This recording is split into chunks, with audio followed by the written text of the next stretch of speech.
अमासिन बादनिया टूटल, होली में पलंगिया टूटल हो।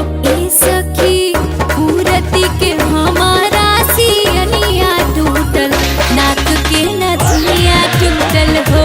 ए सखी मूरति के हमारा सियनिया टूटल, नाक के नथुनिया टूटल हो।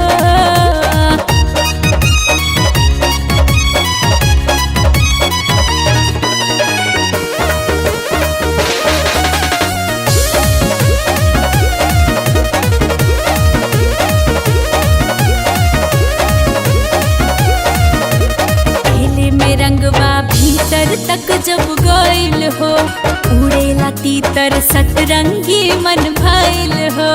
हर होली खाती जीजा कई देले बुक, हमर करेजा करेला धुक धुक बोला हाय रे हे।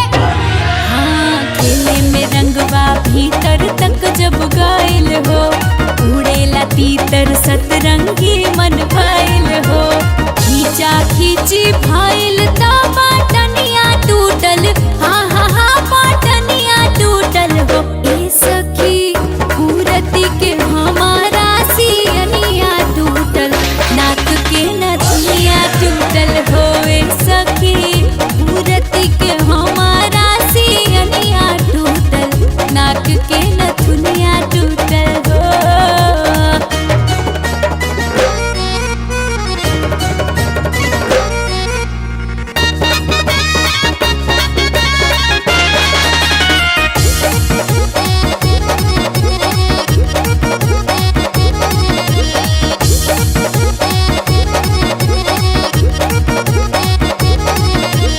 जीजाजी हमर गोरे रंगवा रंगले हाँ, ओकरा बादी मिठका किस मंगले हाँ। बड़ फिचकारी से सिसकारी छूटे, जीजा जी हंसी हंसी साली के लोटी बोला जीजा के बहिन के हाय हाय हाय। जीजाजी हमर गोरे रंगवा रंगले हाँ, ओकरा बाद ही मिठका किस